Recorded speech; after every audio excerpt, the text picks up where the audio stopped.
Good morning, dear students of class 8. Welcome to the English online learning class. Today we are going to further continue with the lesson, The Great Stone Face Part 1. So the lesson begins with uh, a conversation which is taking place between mother and her little boy. They are sitting at the door of their cottage and they are talking about the great stone face.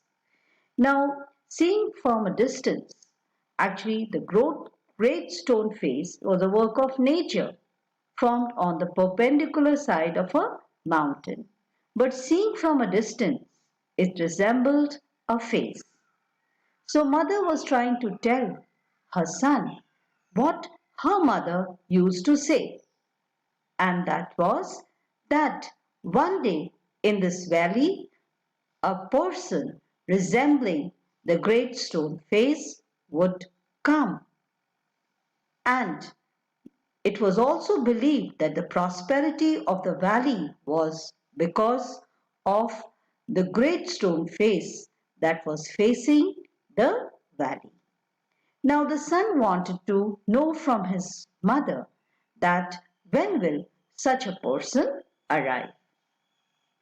Now we are beginning the second part of part 1. And Ernest never forgot the story that was told by his mother. It was always in his mind whenever he looked upon the great stone face.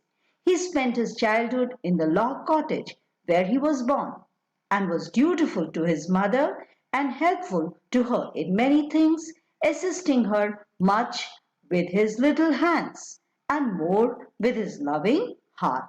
So he was a very dutiful and obedient son who always had a heart to help his mother. In this manner, from a happy yet often pensive means thoughtful, child, he grew up to be a mild and quiet youth. So, when he grew up into a young man, he was very quiet and he was very humble. Ernest has had no teacher, but the great stone face became one to him. When the work of the day was over, he would gaze at it for hours. Gaze means he would look at the great stone face for hours together after his work was over. So the great stone face was like his teacher until he began to imagine that those vast features recognized him. He had a feeling as if the great stone face was recognizing him and gave him a smile of kindness and encouragement. About this time, there was a rumor throughout the valley that the great man who was to bear resemblance to the great stone face had appeared at last. So this rumor went about in the valley that the great stone face, as the prediction was made, has come to the valley.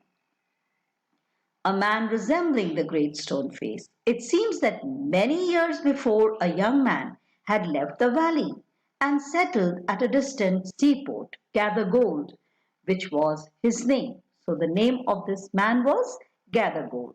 He had left the valley and he had settled at a very far distant seaport, and his name was Gather Gold, which was his name, had set up as a shopkeeper, and being sharp in business matters had become so very rich that it would have taken him 100 years only to count his wealth. So the Gather Gold, he left this village, this valley, and he settled near seaport, far seaport, and he became very rich. He was a very successful businessman.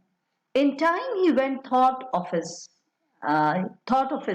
native valley and decided to go back there and end his days where he had been born. So one day he decided to return to his valley and spend the rest of his day there.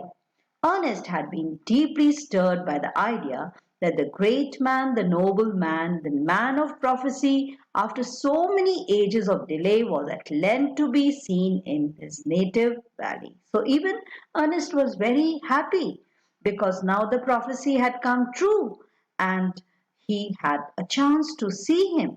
While the boy was still gazing up the valley one day and imagining that the great stone face returned his gaze, the noise of wheels was heard and a crowd of people cried, "Here comes the great Mr. Gathergold." So Mr. Gathergold had arrived. A carriage drawn by 4 horses dashed down the turn of the road. Within it, thrust partly out of the window, appeared the face of an old man with yellow skin. So this man came down from his carriage. He was an old man and he had yellow skin. The very image of the great stone face, shouted the people. So people were saying that he looked like the great stone face. Sure enough, the old prophecy is true. Here we have the great man at last. And what greatly puzzled Ernest? They seemed to actually believe that here was a likeness which they spoke of. So everyone was believing that this man resembled the great stone face. He turned away sadly from the wrinkled shrewdness of that unpleasant face and gazed up the valley, where the stone face seemed to say, "He will come. Fear not, Ernest, the man will come." So this man, Gathergold, resembled the great stone face to Ernest? No. And so he looked at the great stone face for answer. And the great stone face seemed to say that, "Ernest, don't be upset.